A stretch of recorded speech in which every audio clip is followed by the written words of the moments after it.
Now let's discuss the 5-element points as antique points.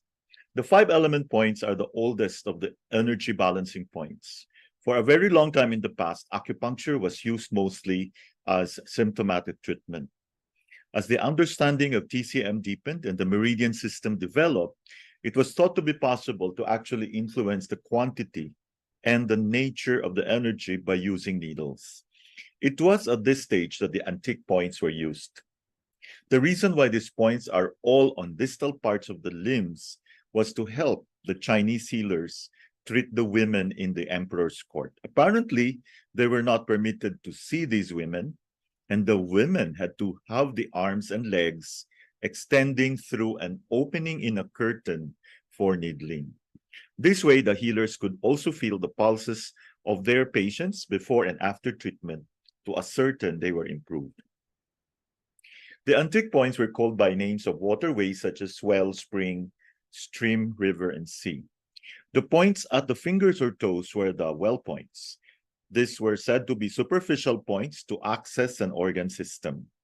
The momentum and depth of energy flow increased with the antique points as they moved towards the elbow or knee. And the last of these points, called the C points, situated at the elbow or knee, was the deepest point of the meridian and corresponded with the internal organ. So for the Jingwell point, it is located at the fingernail and on the legs at the toenail. The Ying Spring point is distal to the metacarpophalangeal joint on the arms and distal to the metatarsophalangeal joint on the legs. The Shoestring point is proximal to the head of the metacarpal or proximal to the head of the metatarsal.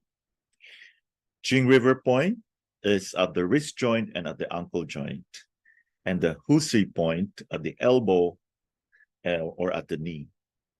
So there is a progression of, or there is an increase or of the depth of the energy flow as we go from the well point, spring point, stream point, river point to the sea point.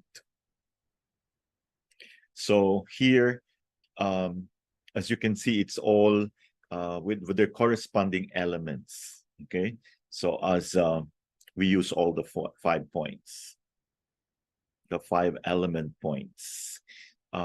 This is the location of the points extending from the tips of the, from the toes or fingers up to the elbow or knee.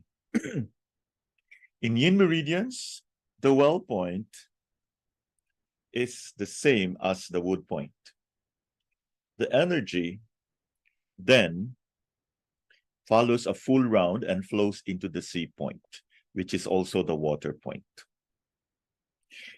Okay, so for the yin meridians, for example, we have here lung 11 to lung 10 to lung 9, lung 8, lung 5. This means that if there is a superficial disease in the lung, like common cold, sinusitis, or pharyngitis, we should be using the well point, lung 11, while if there would be a disease in the organ lung, such as asthma, tuberculosis, or emphysema, then one should use the water point of the lung, which is lung 5, because this is much deeper.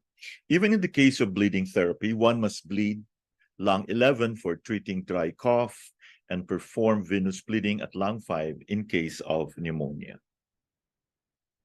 So for the yang meridians, so we have here LI and stomach. If there is a superficial problem in the meridian, we should use the well point, and for deeper problems, the C point.